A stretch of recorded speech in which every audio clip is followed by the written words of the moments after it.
अब भाइयों और बहनों, इतना सारा सब कुछ विश्वास है और गुरुदेव के वचन पर चलना, गुरुदेव की आज्ञा में चलना, ये सब कुछ तभी संभव है जब हम अपने गुरुजी को पहचान लेंगे, जब हम अपने गुरुदेव भगवान को परमात्मा के रूप में हृदय से स्वीकार कर लेंगे, जब हम उनके ज्ञान को अपने अंतःकरण में समा लेंगे।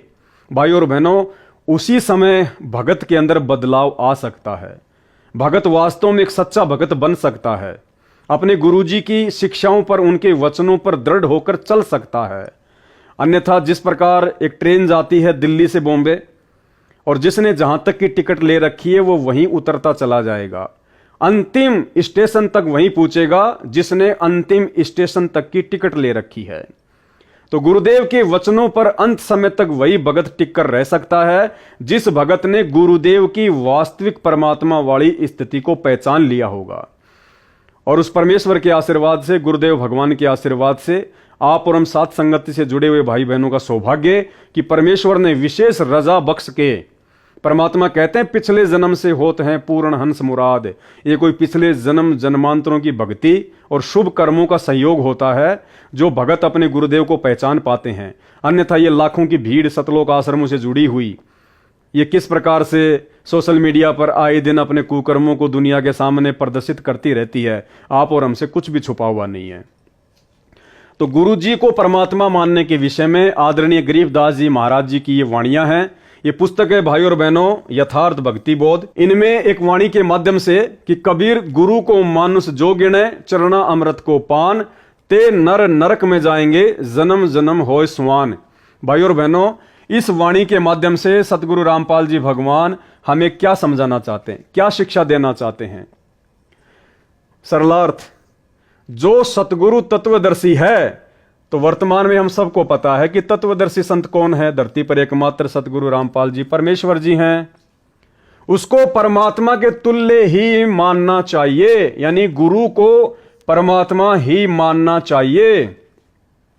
यदि साधक ने, साधक यानी भगत ने गुरु धारण कर रखा है, संत रामपाल जी को अपना गुरु भी धारण कर रखा है और नियमानुसार चरणा अमृत भी पी रहा है, यानी सतगुरु रामपाल जी भगवान नाम दीक्षा के समय जो एक चरणामृत की जो एक बोतल देते हैं छोटी सी, यानी भगत वो चरणामृत भी पी रहा है रोजाना, यानी भगत ने गुरु धारण कर रखा है और नियमानुसार चरणा अमृत भी पी रहा है और गुरु जी को केवल संत रूप में देखता है।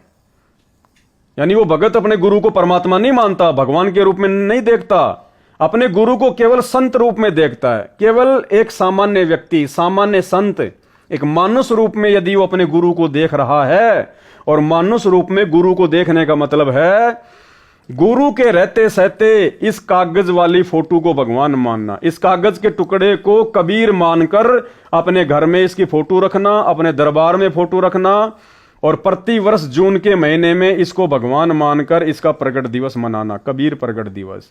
ये होता है गुरु को मानुष मानना, गुरु को आम व्यक्ति मानना, आम संत मानना।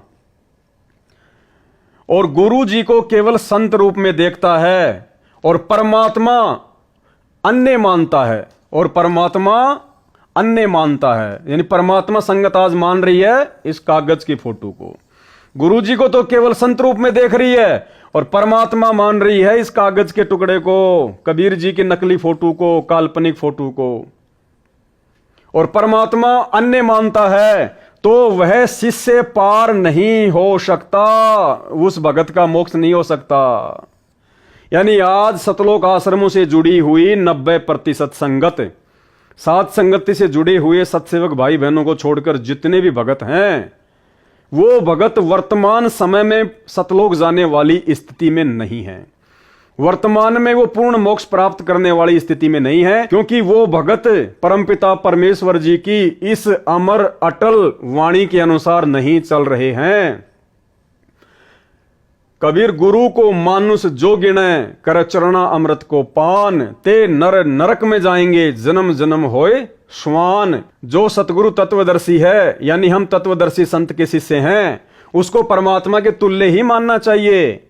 यदि भगत ने गुरु धारण कर रखा है, बिल्कुल गुरु धारण कर लिया, और नियमानुसार चरणामृत भी पी रहे हैं। लोग सुबह सुबह संत रामपाल जी का चरणामृत भी पीते हैं और गुरु जी को केवल संत रूप में देखता है और परमात्मा अन्य मानता है, यानी गुरु जी को केवल एक साधारण संत और परमात्मा मान रहे हैं इस कबीर जी की फोटो को, कागज के टुकड़े को, जो ना बोलता, ना चलता, ना देखता, ना हिलता, ना डुलता, ना आशीर्वाद देता, ना मंत्र देता, ना सत्संग सुनाता।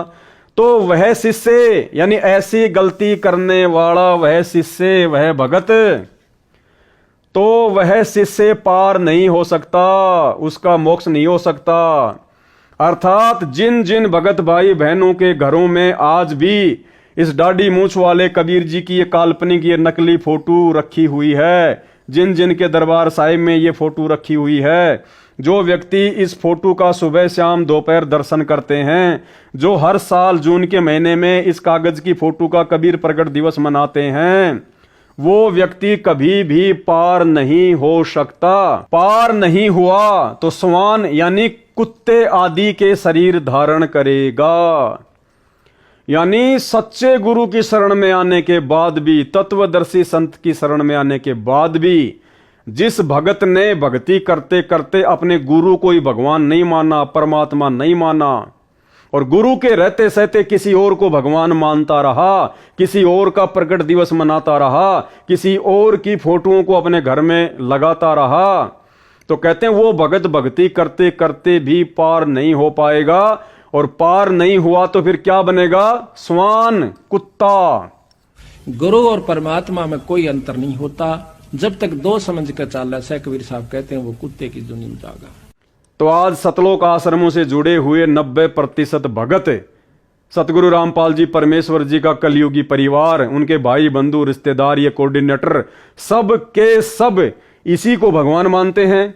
जून के महीने में इसका प्रकट दिवस मनाते हैं। आश्रमों में इनकी बड़ी बड़ी फोटोएं लगी हुई हैं, यानी गुरु के रहते सहते कागज के टुकड़े को भगवान मान रहे हैं। तो सारे के सारे कुत्ते की योनि में जाने वाली भक्ति कर रहे हैं, कुत्ते की योनि में जाने वाली। ये मैं नहीं कह रहा, आपके गुरु सतगुरु रामपाल जी स्वयं कह रहे हैं। आपकी आंखों के सामने इस वाणी का सरलार्थ उन्हीं के द्वारा लिखित पुस्तक यथार्थ भक्ति बोध में लिखा हुआ, भाई जी पढ़ लेना। आगे फिर क्या बताया परमेश्वर जी ने? दूसरी वाणी, जस्ट इसके आगे वाली वाणी, इसी पुस्तक यथार्थ भक्ति बोध से, वाणी, गुरु मानुष कर जानते ते नर कहिए अंध, ओवे दुखी संसार में आ गए यम के फंद। सरलार्थ, जो साधक गुरु जी को सामान्य मनुष्य मानते हैं, सामान्य मनुष्य मानने का मतलब है नाम ले रखा है गुरु जी से और भगवान मान रहे हैं इस कागज के टुकड़े को, इसको कहते हैं सामान्य मनुष्य मानना। वे व्यक्ति अंधे, तत्व ज्ञान नेत्रहीन हैं, बिल्कुल मूर्ख हैं, मूढ़ हैं, नाम लेकर भी गधे हैं।